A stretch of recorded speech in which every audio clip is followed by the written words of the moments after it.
That's okay. All right, we are here. We're gonna do We're some here. fun stuff. We are. I'm really excited for this episode. I feel like we've talked about some of this for a long time. So for one, it's Tiffany getting to go. I feel like we haven't had a Tiffany talk episode like geek, nerd life, scientific stuff. So I'm like excited for what this is. So Tiffany, Yeah. do you want to introduce what we're getting into today? So I have some geek therapy themed practices, insights, distress tolerance cards. Got a whole stack of them here. They focus on problem solving skills, self-exploration, coping skills, resilience, developing introspection, acceptance and commitment, boundaries, and perspective taking. And we are going to treat Eric like a client today, and he's going to do some of these questions. Eric, what is going to be the insight that you want to work on? Oh my God. My first insight is I don't think I realized that that's what it meant when we go do this. So I was like, oh my God. Promise they're not hard. Okay. So my brain panicked. It's like when like the camera turns on, you're like, so what perspective am I wanting to take? Yeah. So we have pop culture, we have self-care, and there's a lot of these. We have self-care, we have movies and TV, we have comics, Pop culture. hang on, we have anime. Gotta finish getting through this. Oh, okay. Keep going. Um, No, I haven't decided yet. Anime, video games, TT, TTRPGs, so like role playing, tabletop role playing. So yeah, so we have tabletop role playing, we have anime, we have comics, we have movies, we have self-care, we have video games, we have pop culture. What what genre do you want to dive into? It's tough. Pop culture. Pop culture. All right. We're gonna mix these up. So they're random. First one helps you to build acceptance and commitment, helps you develop introspection, and helps you develop a coping skill. So, what color lightsaber would you wield and why? God. Pearl white, and it would be because of my intensity.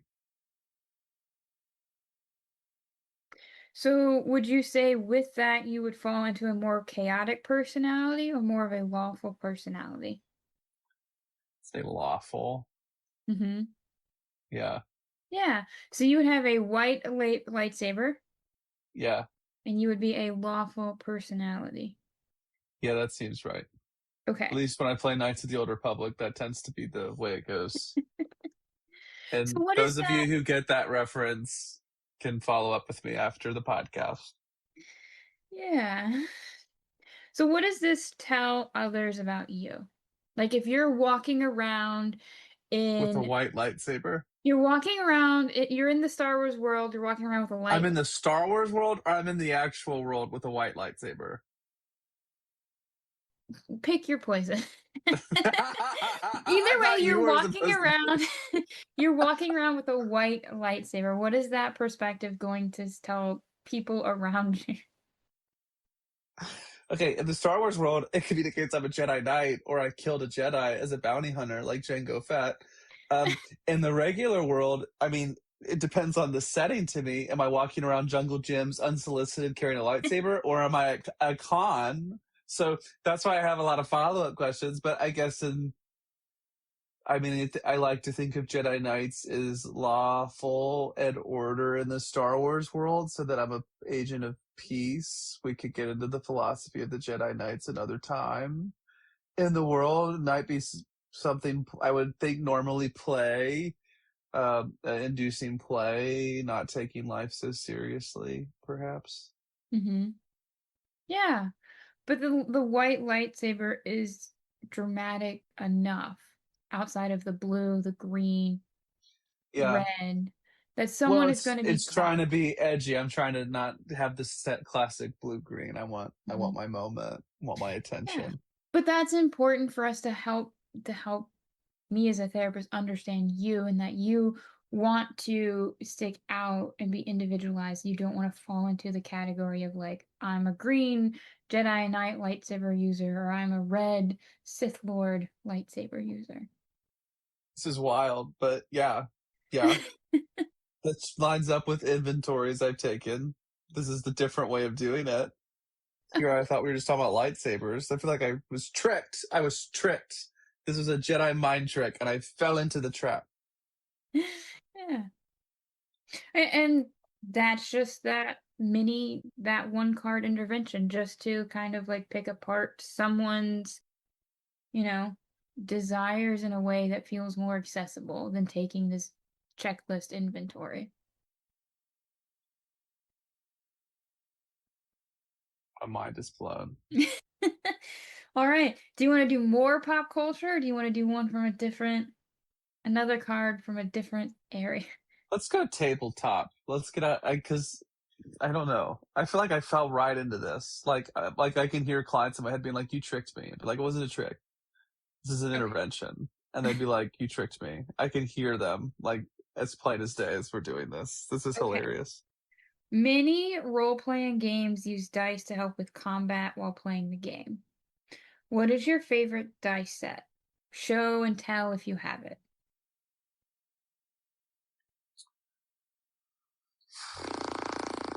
God, I don't even know where to begin. Um, I love. Let me just start off by saying, like, I love Dungeons and Dragons. I've never done a campaign, never, but I have followed many on podcast. I love Baldur's Gate, the newest one that just came out. Which, if you don't know, that is the video game that is basically D&D based. Um, but in that game, for me, there were like these loaded. I had like kind of these really specific dragon-looking blue die in the game, and that was my favorite one. So I'm gonna Mhm. say those are my favorite dice. Yeah. What about them makes them your favorite? I'm a Colts fan, and I like blue. Okay. What difficult encounters have these dice gotten you through? So when I was save scumming the beginning of Baldur's Gate, there's a specific sword that is on the prologue part of the campaign, and you have to get pretty lucky with the die. And so, spent a good hour trying to make sure I had this sword that does extra damage because I wanted my life to be easier at the start. And don't ask me why. It was an ADHD moment where I was like, I need this sword, and I can't get this sword if I don't get it now. I think it does like an extra couple fire damage or something, which at the beginning is so helpful because your character is so puny. So yeah, Mhm. Yeah. But in that encounter, you use these tools, your favorite dice, to help you achieve a goal of like getting the sword. yes, yes, yes, I did. But it's something else to pull out is like the commitment you had to achieving a goal because you had a tool that you knew that could help you achieve said goal. Yes. I feel like I'm trying to be like an actual participant, but I'm wanting to figure it out at the same time, which is like that's probably not the goal of this. But I'm I mean, like, don't huh. if no, this is what we're here for. If you're wanting to figure out like what's going through your brain in terms of like figuring out the intervention. Yeah, my brain is like, what's next? And Mhm. I'm, yeah, somewhat curious, like a puzzle, but also somewhat like cautious, like, what am I getting myself into? Well, these are more meant to help you like recognize skills you have. So like in this you could talk about how like if the dice are this tool that's helped you gotten through a lot of encounters, that means they're a tool and we can say that if that's a coping skill, like what coping skill have you used repeatedly to help you get through encounters? or help you achieve goals that you know that you could achieve with said coping skills. So for in this instance, the dice was your coping skill to deal with this really difficult encounter of getting this sword, and you kept using that skill until you were able to accomplish your goal because you knew it would work. Okay. Yeah. Fair. All right. Fair enough. This is interesting. I can't tell if it's interesting in a good way or if your brain is like, I'm not buying. I buy some of it, like, but I think my brain is in the clinician hat right now of like how I could see this really vibing for some, like all interventions. So I see how this would be like delightful for some of my clients, Hmm. and others would be more resistant than I'm even being to answering the questions. Well, this is why I work with a very niche down population of people. Yeah, no, and I'm in it on the edge or in the middle. I don't know. Can I do another D&D one or tabletop one? Because I think I want to. That's an interesting question, but I'm almost like I don't know. It seemed like it's. I mean, obviously the questions are meant to be specific, but I was like that one. I'm like I have no. Yeah. I don't know. I want to see. Character builds are usually based around charisma, constitution, dexterity, intelligence, strength, and wisdom. If each trait is maxed out at 10 and you only have 30 points, how would you distribute your points? Amongst charisma, intelligence, Constitution, constitution. dexterity, intelligence, strength, and wisdom. Feel free to get a piece of paper for this. Okay, just I'm gonna strength, dexterity, wisdom, intelligence, and what else? Constitution, charisma. Constitution, charisma. That's brutal to have 30 points. Each of them is maxed out at 10, so you have these six things to choose from. They're all maxed to 10. You have 30 extra points to distribute among those six traits. But if I don't put points in them, there's zero. No, they stay at 10. Wait, so everything's at 10, but I have 30 extra points to distribute. If each trait is maxed out at 10, so you can only hit 10. So Like they 10 have is the max. zero right now, and 10 is the max for which. Yes. And you only have 30 points. How would you distribute them among those six traits? Fuck. That is. This is brutal. God, makes me want to go play Baldur's Gate after this, so I can satisfy my urge to get more points. This is where I'd be like reroll. I'd be resetting. I'd be like, I want more points, which is telling about how much I save scum. Also, in life, Okay. we don't get the options to reroll all the time. So, In life, you certainly don't. In games where you can save scum, you can. So maybe there's something here. Okay, I'm gonna make sure I have three and all of them, which would take up 18 of my points. And then I would focus in on charisma to max to 10, which should take me to, let's do some math here. That's 18 minus plus 7, 25. And then I would put the rest in intelligence. So I'd put charisma at 9,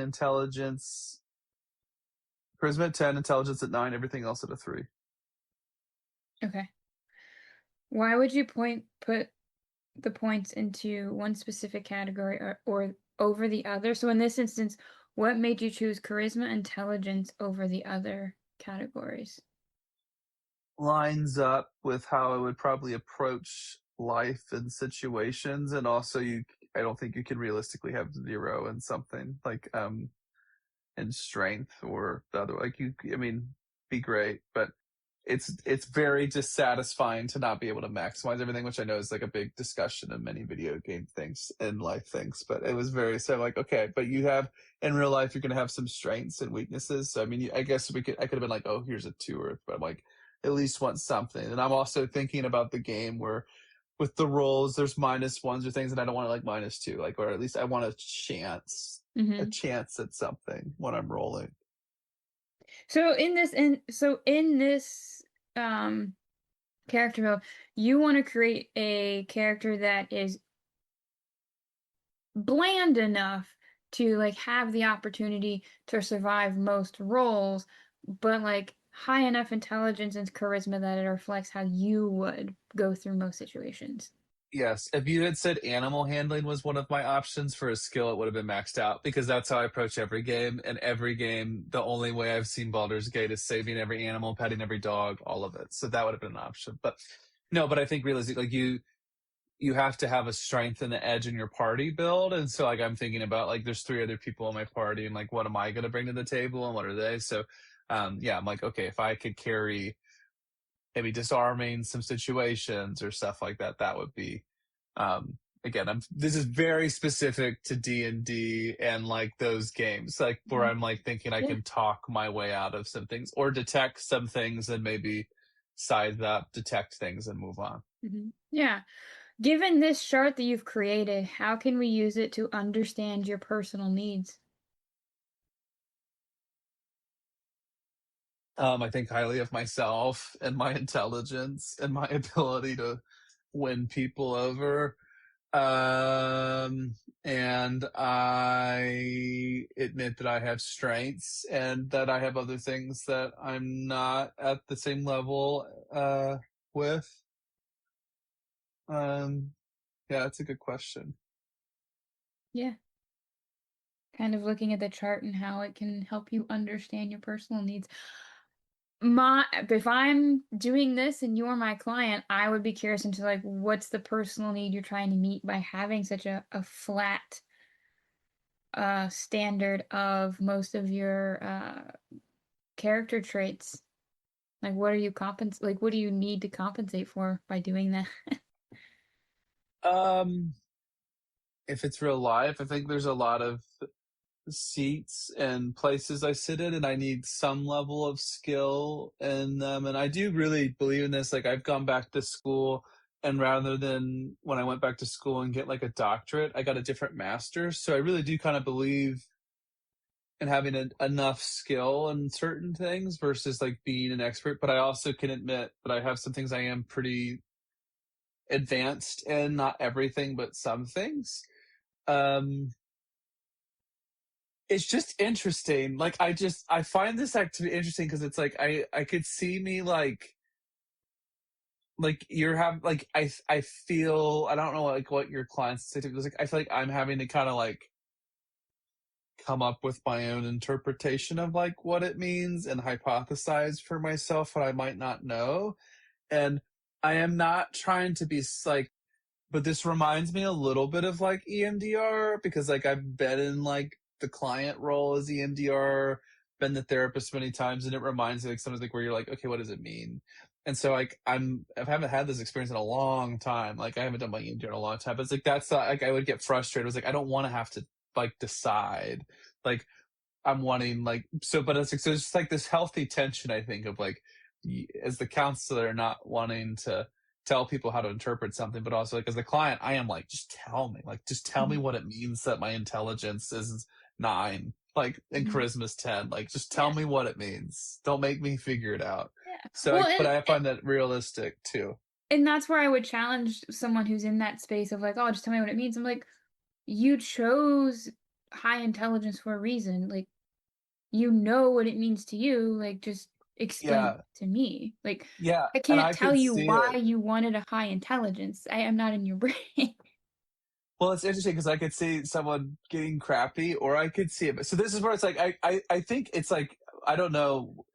I'd be so curious if people like send us feedback because like I think this is a really cool experience, and I'm also like I could see even like I am enjoying this too, and I am into it. But I was like I could see depending on where I am, and obviously like all interventions we're selective with, but I could really see like oh this could really vibe with some people some days, but then being really like okay like I think there's like it feels like a challenge. Like I Mhm. almost feel like it's the SAT where it's like there's a fox, there's a chicken and an egg or what I don't know. There's something better than that and one can go. Like that's how my brain is feeling where it's like I want to get it right. And Mhm. so that also reminds me of my EMDR sessions where like clients will be like, "How do I do this right?" And it's like, "Well, you can't really do it wrong. Like there's getting overwhelmed and dysregulated, but like you really aren't like there's not a way for your brain to like do it Mhm. wrong. It's I'm here for like keeping you safe and going. But Mhm. How are Yeah. you feeling doing this? Like, I mean, is this how you normally feel as like the therapist, or like, I mean, not that this Yeah. is therapy, but how is this for I you? I love doing it, and a lot of the people I work with love the challenge. They love the perspective challenge. But again, I've niched down to work with people who really want to understand the why and dig at the why. There are Uh, times though where people come in and they're like, I just can't chew on that today. So I can't say that I consistently do this every single session, but for the most part it is incorporated in different ways with sessions. Sometimes it'll just be like, you mentioned your favorite game is Dark Souls and like you hate X character. Like if the person that you're dealing yeah. with currently is X character, would you deal with them would you still push them off a cliff if you had a chance? And they're like, "No, that's not Ooh. realistic." Um and things of that nature. So like while I use these, it's not like someone will not come to session, me read off cards every single session. It might be one or two I cards through the course of like 6 months. so interesting. I feel like duty bound because I really like. I feel like we need to keep. If you're willing to, I feel like we need to pull some from the different categories because I'm like, I feel like they're just like different enough. I don't know. Like, I Yeah. don't know. Or do you want a movie one? Well, can we do one more tabletop one? Because I think I'm kind of getting it, but I almost feel like I need, like, I don't know if One this is more? unfair. Yeah, because I Okay. feel like I almost am like wanting to show like what they could be like. Because I'm like, I almost think one from each category is interesting, but like, like I'm the way they're connecting, I think is at least for me, like I'm understanding more as I'm sitting in one, but I also like maybe a listener would want to hear different ones. So I'm like, Mhm. Yeah. So, what kind of character do you typically play in role-playing games? animal handler every single time. Um, every single time. I have actually designed all of my characters if there's an animal option to be them. There's a forget the exact title, so I'm not it's been a long time, but Diablo 3, there are many better characters to build, truly, but I picked the one where you could have your own animals as your summons and they'd be with you. And so I had like a wolf pack with me and I thought that was hysterical. So I always pick the animal options. In Skyrim, I loved to get my first horse. Like I remember this is so long ago in high school, like I finally had a horse, but for a while I kept stealing a horse and trying to, because I didn't have the money to buy the horse. Which is kind of hysterical because if you play Skyrim, like eventually you get to a point there's so much money where you're like, this is so dumb. But yeah. So always for animals. I don't usually do the evil builds, like the whatever that's like if there's like a light side, dark side, I usually I pick the light. Um yeah, I don't normally go for I don't know. Like there's ways in every game. There's like exploits where it's like there's certain things that are maybe stronger. I try not to do that because I think it like maybe ruins the experience. Mm-hmm. What type of role do you see yourself filling as a player?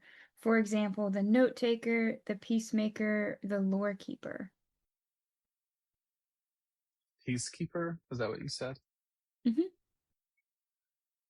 I say peacekeeper. I do a lot of de-escalation and conflict resolution in my day-to-day life, so like that's probably the role I think. And I could get really meta, and I think that is what a therapist is doing is bringing inner peace, like peace of the mind.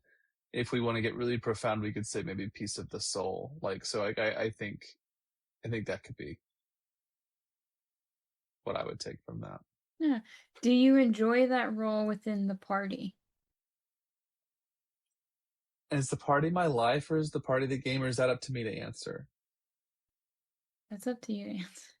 Okay, I mean, if we're playing a true TTRPG, like the like in Baldur's Gate, if you are playing Peacekeeper and you are an animal handler, would you enjoy that role within your party? Why or why not? yeah, I would love it because I save the owlbear every single time, and then like they're part of my party. I have only played the simulation in Act 1 of Baldur's Gate 2 where you save the people. Like, I have seen a clip and I hated it. I watched a clip of like there's some other selection. I'm like, there was only one option. So yeah, I think save the most people, do the most good. Those are the things I do. Yeah. But in real life too, yeah. Like, I mean, that's just people, you know how it goes. When people know you're a counselor, like, you tend to get assumed that you're Mhm. doing that all the time or able to do that all the time. Yeah. You assume the healing role of some shape or form, which reflects in real life where you are a healer. Well, that one felt on target.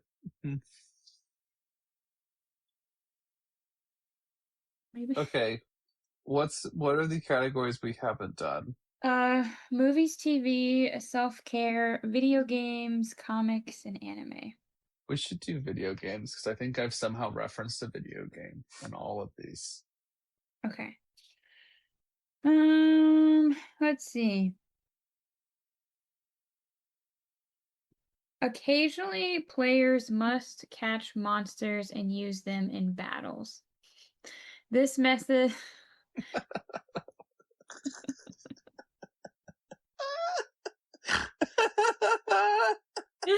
this method of action can also be used to help catch difficult emotions and train yourself to recognize what emotions should be contained.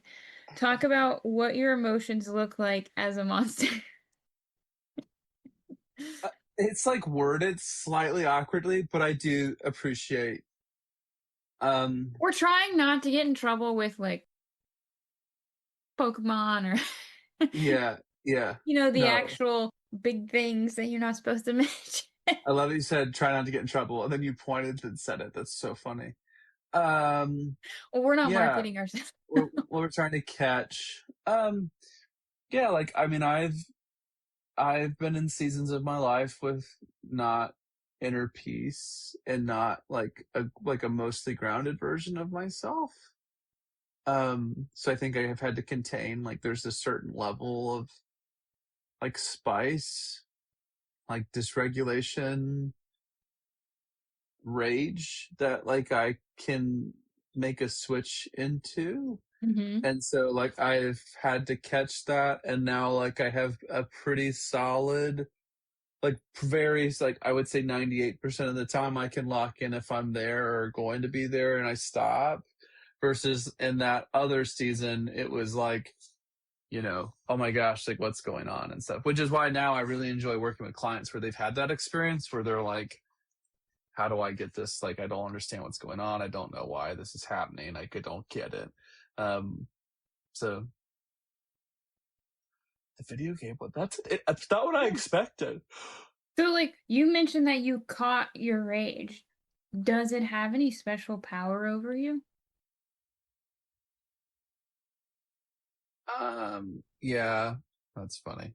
I feel more fearless when I'm feeling rage, so sometimes it's easier to lean into that.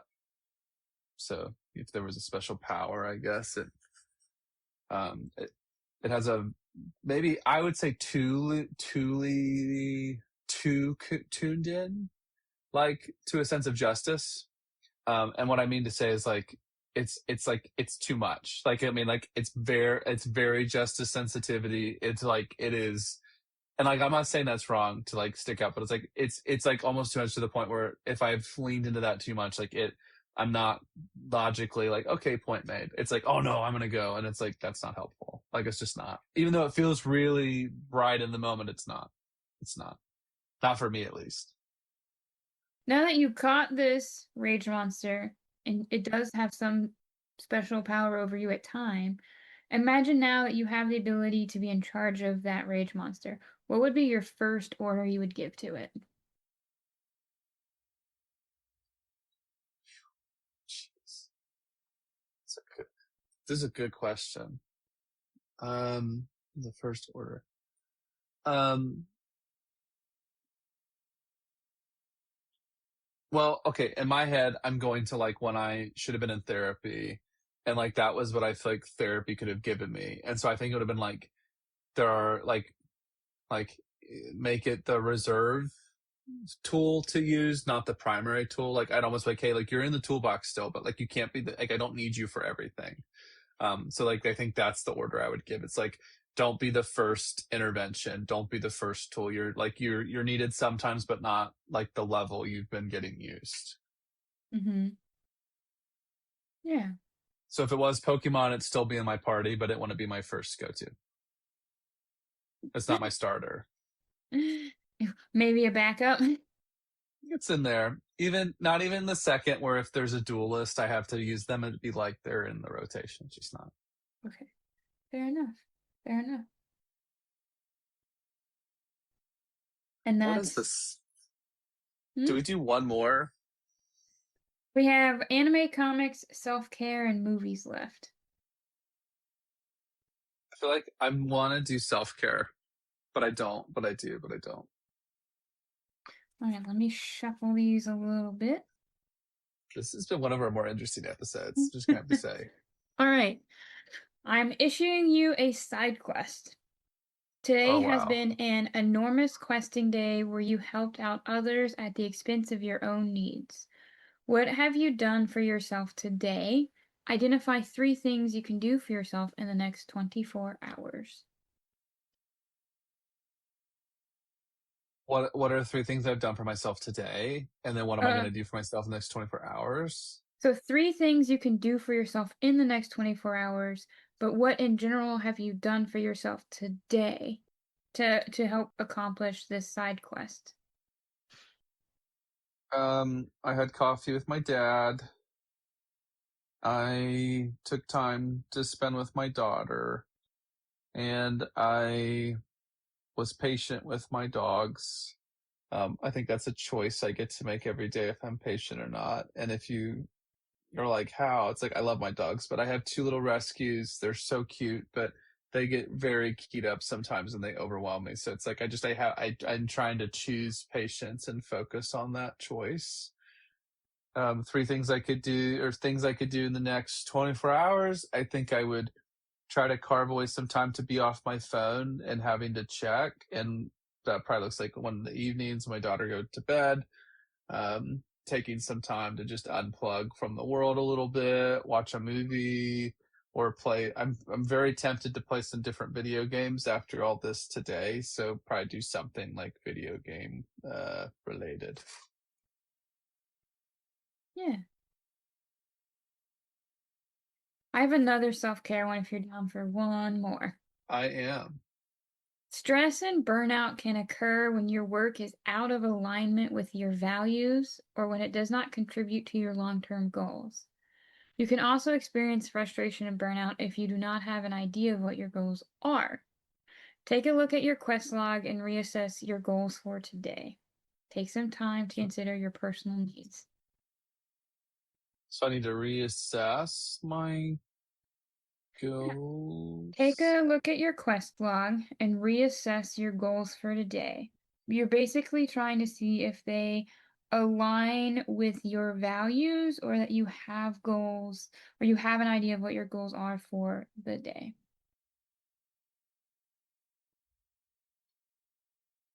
So I'm supposed to look at my goals and then decide how to adapt, overcome. So I'll read it again.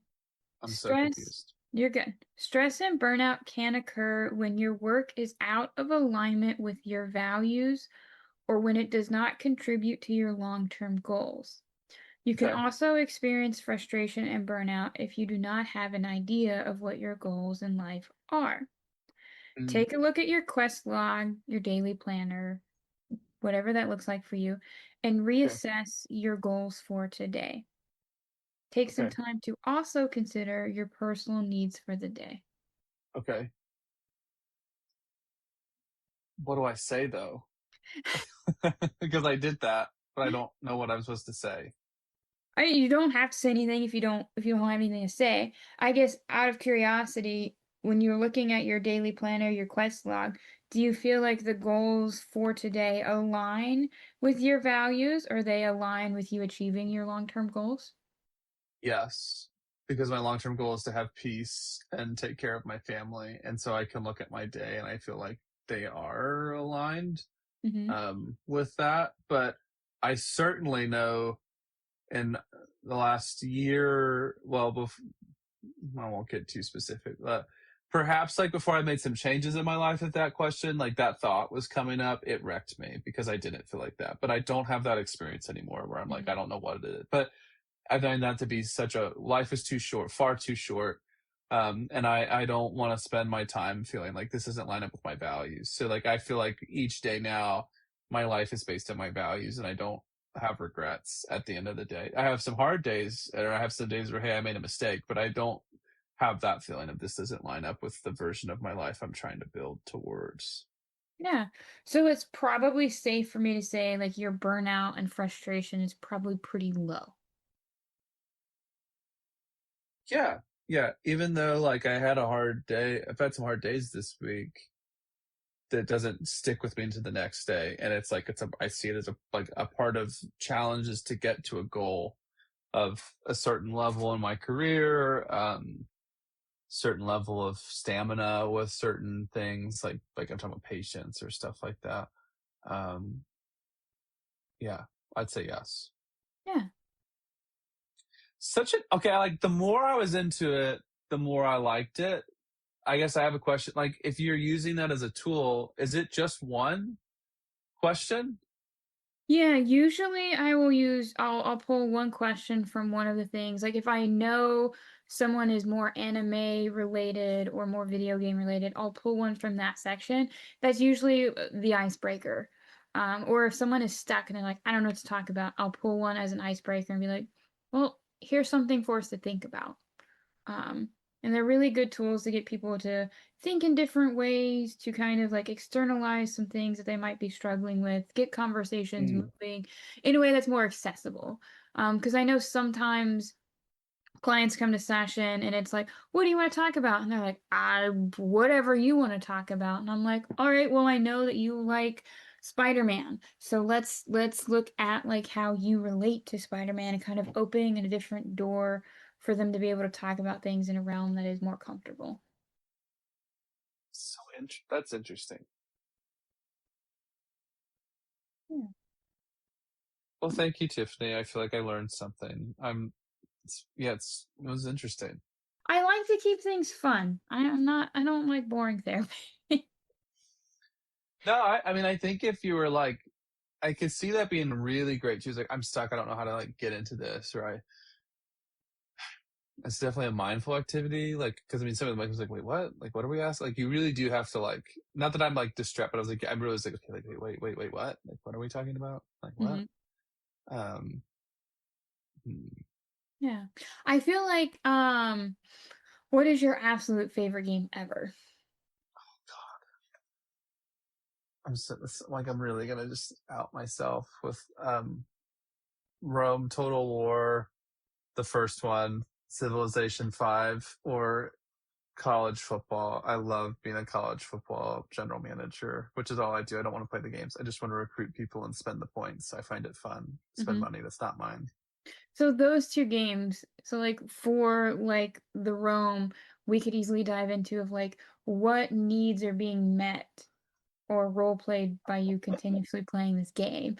Or if we're looking at college football, Shit. like what needs are you meeting by managing these people? Does that play out in your life or is that a need that you can't meet in real life? Not that we have to do like therapy on air today, but that would be an example of like That's how so interesting. you would take something someone likes and like insert yourself into it and be like, cool, what is this doing for you?